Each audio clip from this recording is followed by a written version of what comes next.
Michelle is a musician with albums released as Everyone Except Me and artist behind the post-apocalyptic webcomic Stray Cats. She's kind, a bit shy, and furiously creative. Henrique is a filmmaker with over 24 films and TV shows as producer, director, and occasionally host. He also released a couple of music albums. He's bombastic, larger than life, and tenacious almost to a fault. Together, they've been best friends for a decade. This show is awkward. How's the sweating going? Has that improved at all? It's kind of hard to tell right now.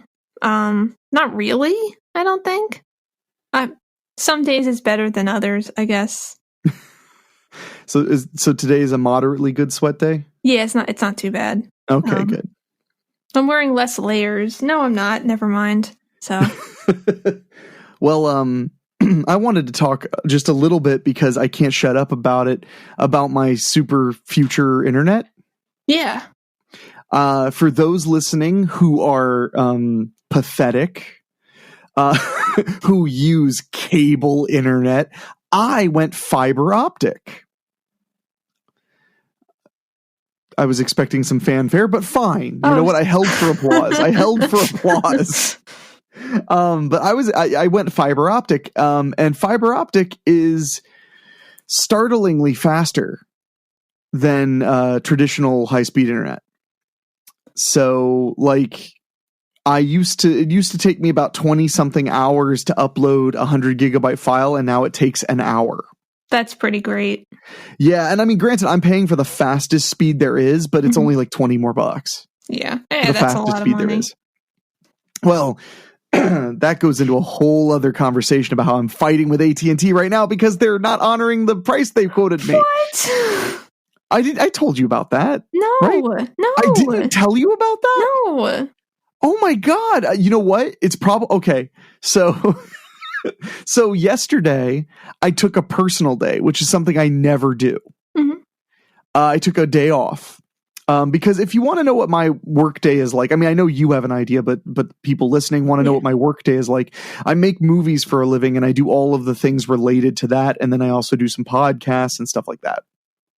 And so on Monday, I got up and started working 8 a.m, which is about when I've been working lately, is 8 or 9 a.m. Okay. I work at home most of the time. And by 1 o'clock, a bunch of bullshit happened. And I deal with a lot of bullshit in my job. I love my job, but I deal with a lot of bullshit. Mm-hmm. And one of the things I was dealing with was when I signed up for my AT&T thing, they gave me a 14-day trial of cable along with it, like of Uverse TV or whatever. Right. And I was like, oh, cool. Well, I'm probably not going to need that. Well, the salesperson I spoke to, who gave me all of her price quotes in writing, said, well, if you get the 14-day trial and you quit before the 14 days is up, then your installation is free because that's the way it works. Like you get a bundle and you get free installation. Right. So it saved me like $60 or $40 or something like that. Mm-hmm. So I said, okay, if it's that simple. And in fact, when the installation guy came, he asked me where I wanted the cable box. And I was like, I guess in the living room. And he's like, okay, I just got to drill a couple holes. And then I was like, how about we just put it in the TV in my office right next to the router? And he went, going to cancel it. I was like, yeah. And he was like, yeah, people do that. So yeah. So there you go on that. But, so come Monday morning, I've already unplugged the cable box. I just don't watch cable. I can't do it. So I call AT&T to cancel my cable service, and the guy on the other end could not have been nicer.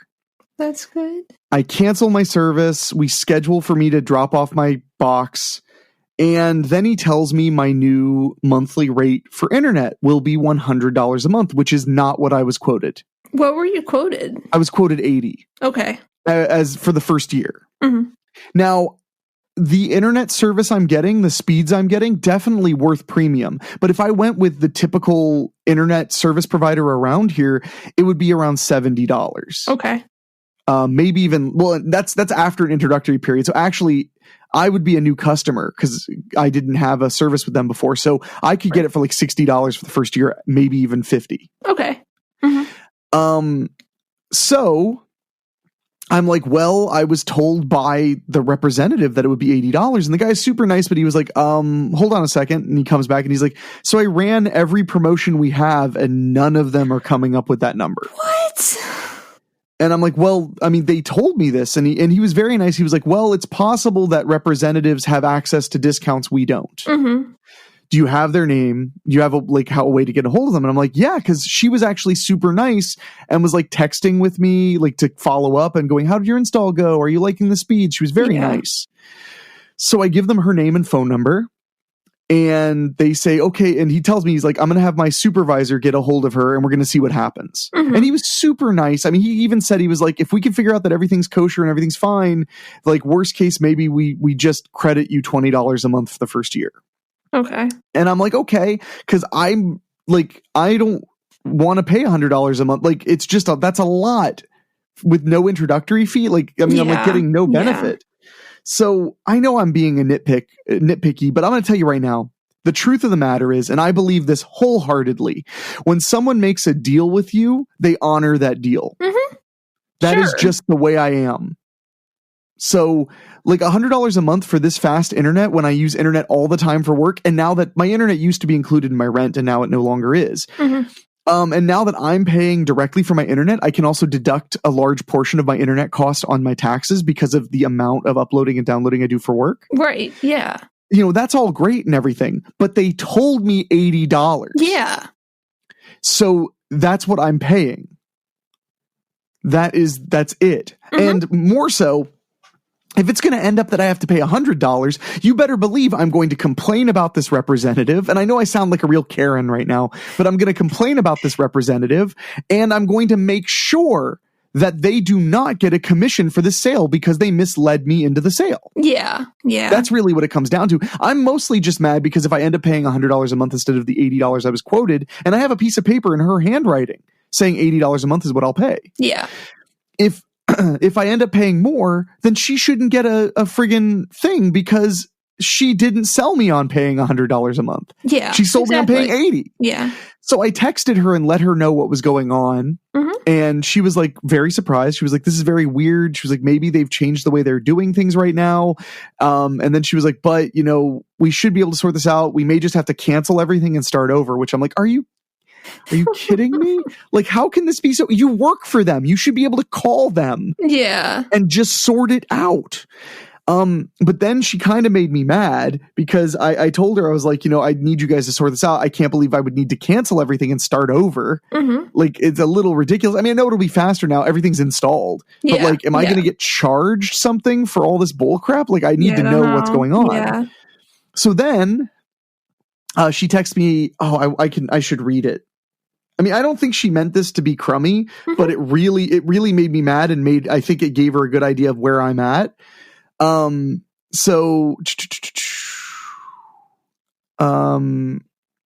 Okay, if they won't go for it, then would it work to pay the $100 for the gig of internet?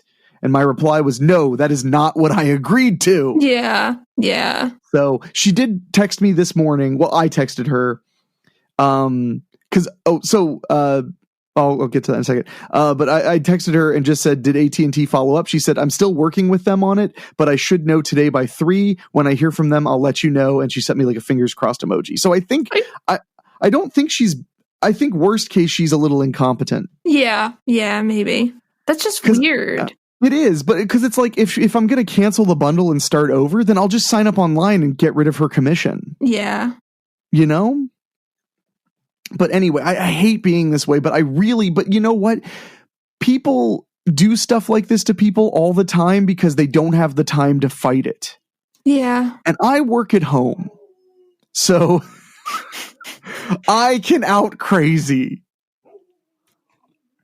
But anyway, but to lead into my personal day yesterday, mm-hmm. So I was, by about 1:00, I was literally like, oh my God, everything sucks. I'm so tired. I have so much on my plate. I can't stand, like, I'm so pissed off, right? Yeah. Because last week, I was, one of the most happy things in my life was this fucking internet. Mm-hmm. I was just you guys don't, like, it's hard to understand when you don't upload like giant files to work.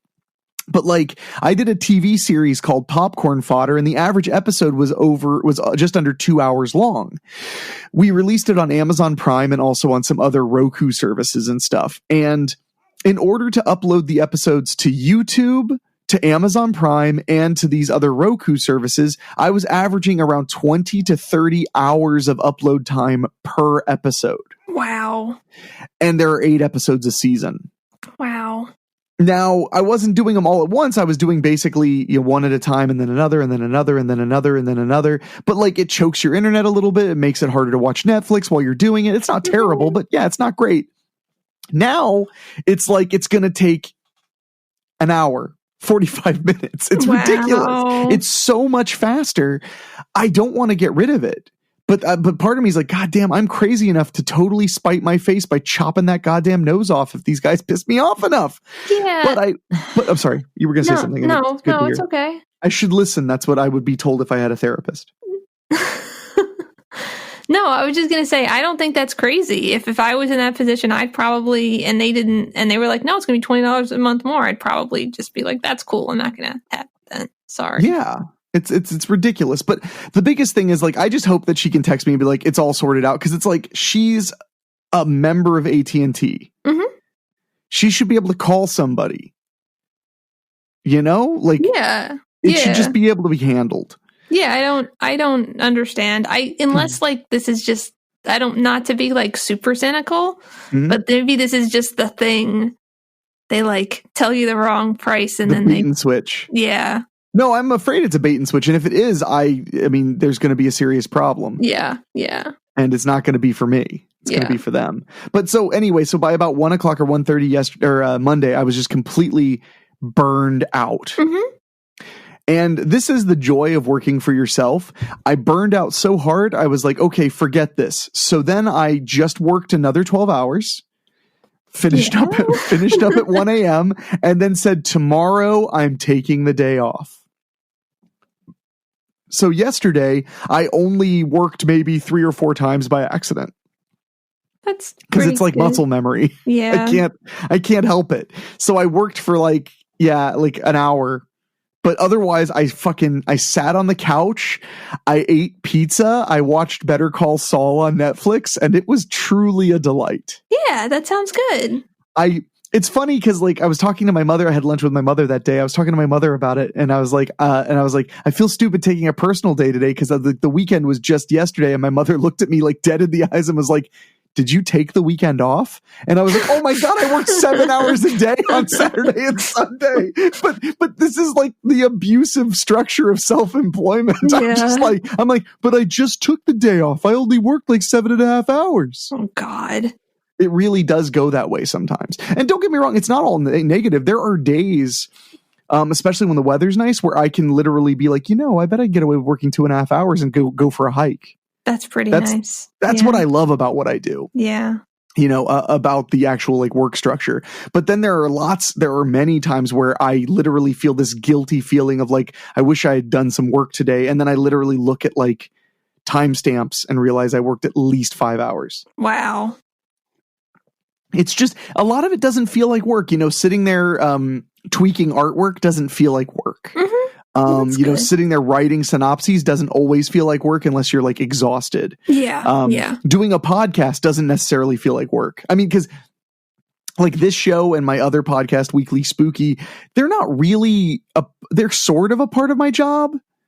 Like I treat them like they're a part of my job. Like I treat them like I absolutely have to do them. Mm-hmm. Like there's no argument, but they're not huge earners. I mean, they bring in a little bit of Patreon money, but like, but I enjoy them. And that's really important because fun is money.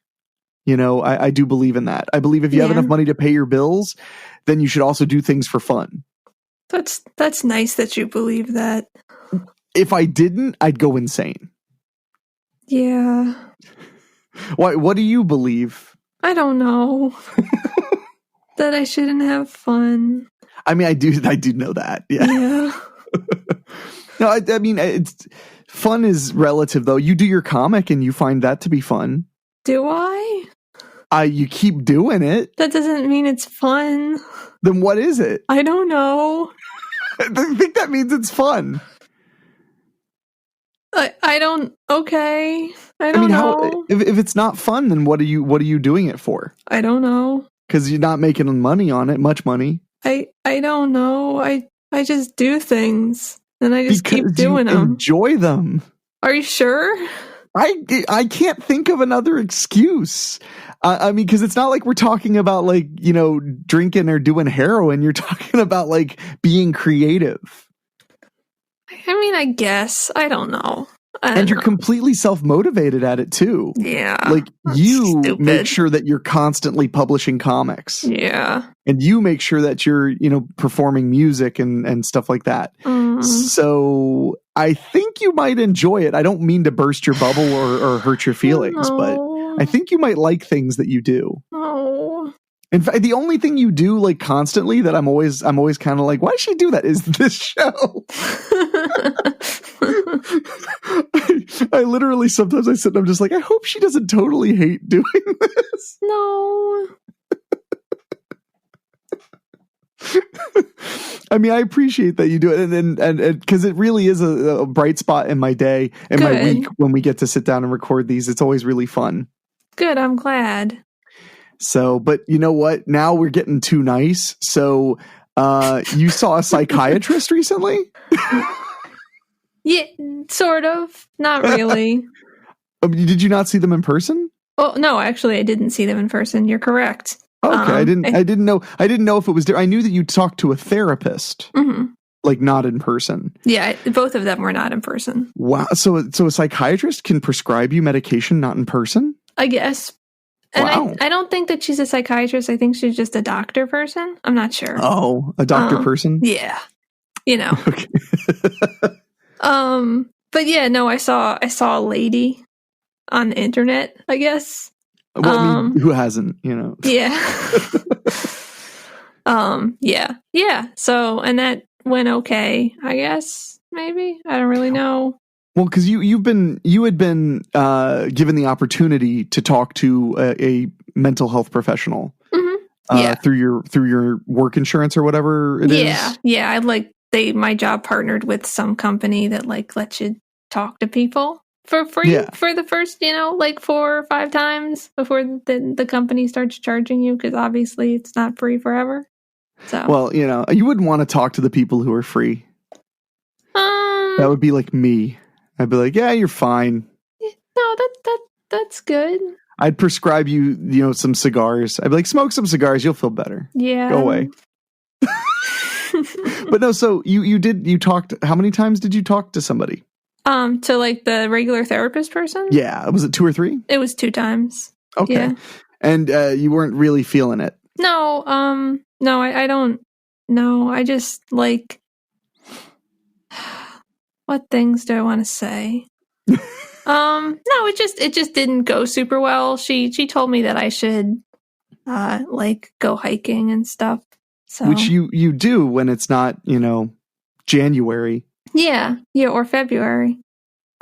Yeah, I do. And actually I was thinking today, I was because it's just physical activity, being outside, and I was like, okay, I am inside a lot right now. And then I was thinking about the one job that I did where I wasn't inside all the time, which is when I was a delivery driver. And it's not like I was delivering pizzas. I was delivering lots and lots of groceries. So it was a lot of physical activity, and I was outside a lot. And I was like, was I less stressed then? And I just remembered how incredibly stressed I was all the time. Just being going oh my God, I have to drive another 50 miles. My car is going to explode probably for some reason. So that's obviously not going to solve my problem. Unfortunately. Yeah. Not that I don't like walking around and stuff, but and also, I don't know, something. So it just wasn't great. I didn't feel like she totally understood where I was coming from, and she was just giving me a lot of advice that I already knew. Extremely general stuff. Yeah, exactly. Yeah. And when you and I were talking about it, not on air, I remember I mentioned that, it's probably just not this particular therapy or therapist or therapy style or whatever it is, just may not be for you, but because I'm sure there are people who really need to hear that kind of stuff who aren't fortunate enough to kind of already know it. But then there's you. Yeah. an intellectual who's like, I already know that I stress on myself too much. But so you decided to go with the route of talking to a doctor. Was that because I know we talked about it a bit, because I'm a big proponent of, if you find certain things to be unmanageable, you should really give medication a try. I myself, I don't like to disclose a lot about it. I don't know why. It just kind of makes me a little uncomfortable. But like I do take as needed anxiety medicine. Yeah. And it helps me a lot. I find that it helps me a ton during certain times. So, but I didn't have a very healthy mental attitude toward it until I ended up at that point where I was like, I just need an edge, any edge I could get. And the doctor was like, well, this is literally what this is. And then I took one, and then like an hour later, I was just watching TV, and I was like, whoa, I'm watching TV and not freaking out about everything. I mean, I'm freaking out about like 2 or 3 things, but not everything. Yeah, just those 2 or 3. But those are like that's like, like when anxiety is completely out of, control, completely through the roof. I mean, worrying about 2 problems is like a vacation. Only if they're 2 good problems that you can fix. And they're not stupid. Even if they're stupid, just to not worry about 15 problems.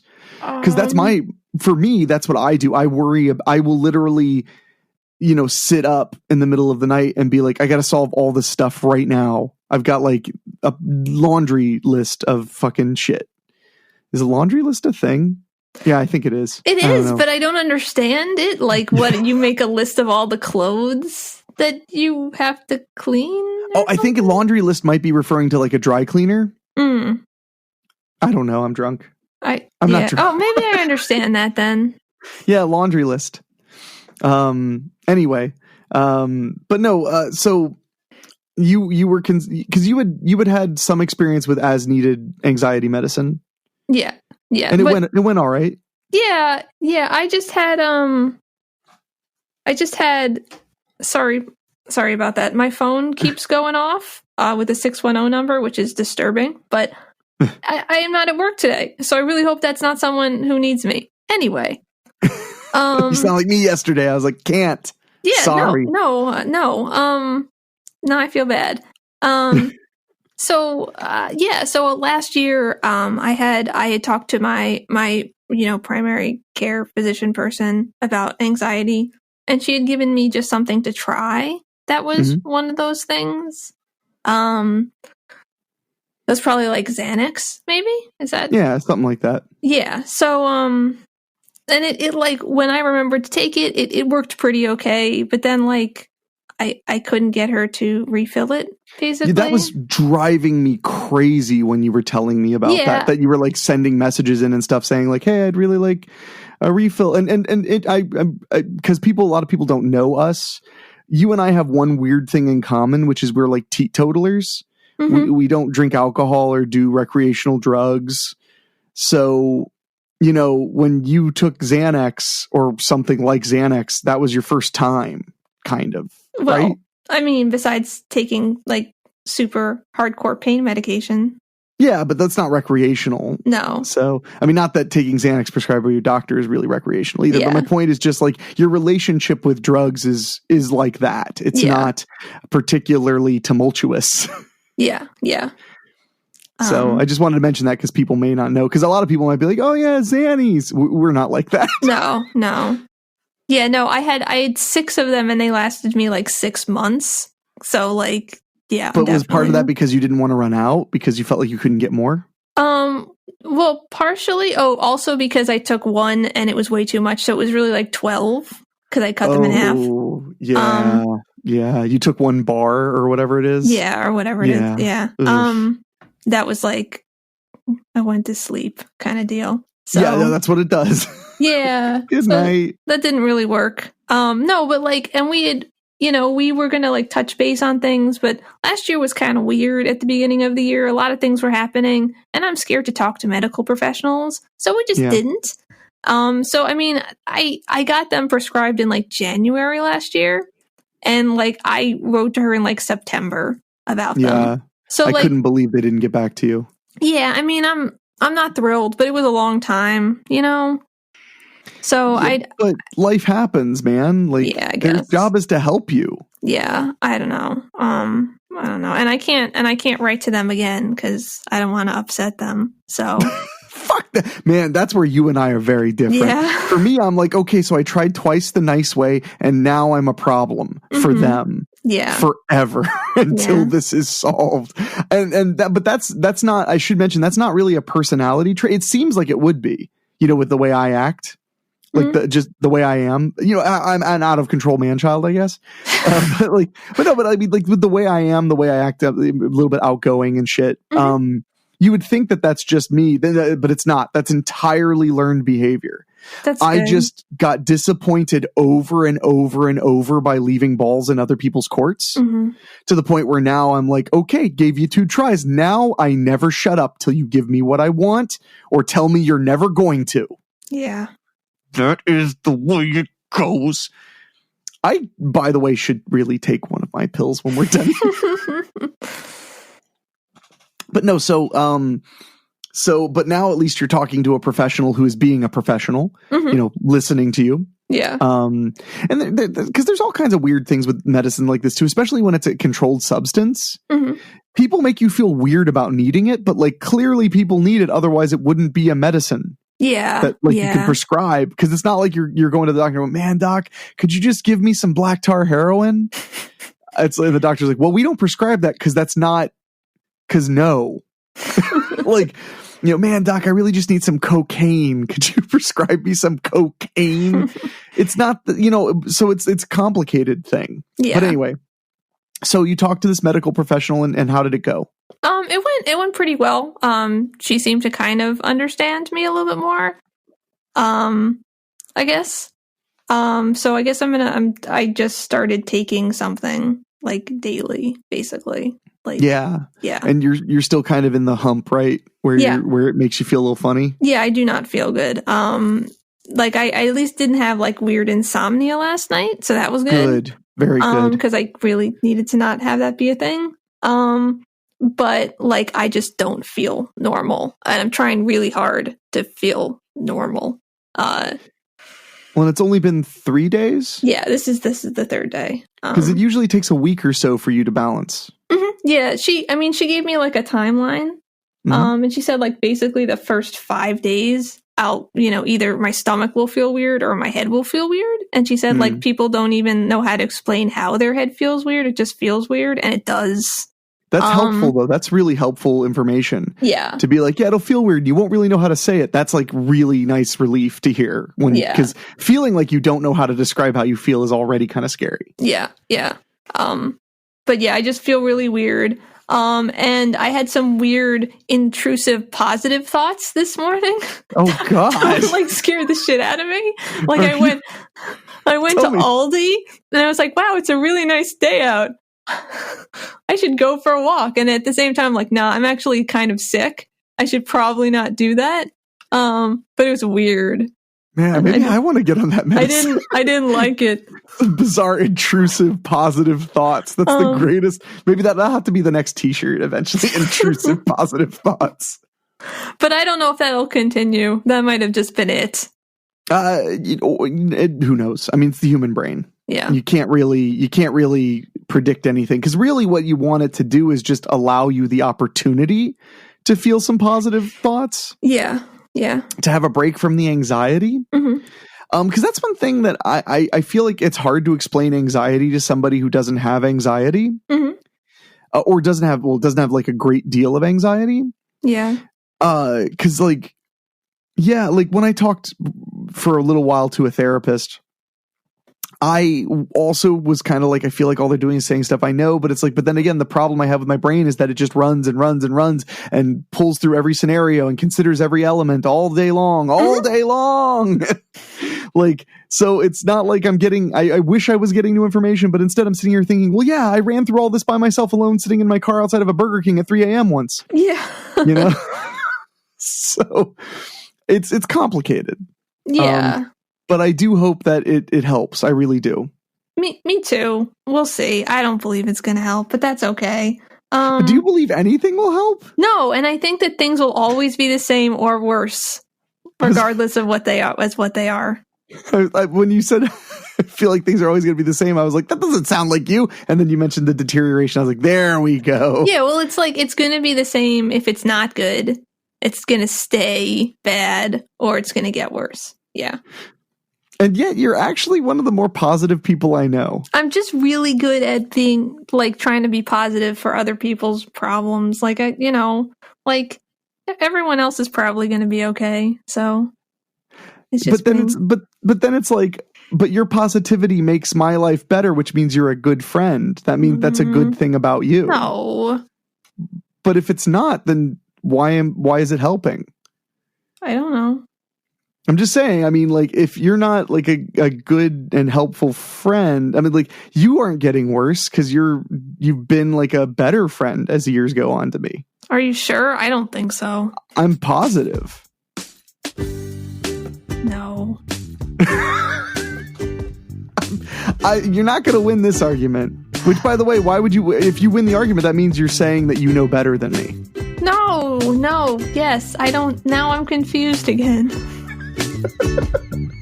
Thanks for listening. You can email us at thisshowIsAwkward@gmail.com or go to awkwardshow.com or whatever. See you next time.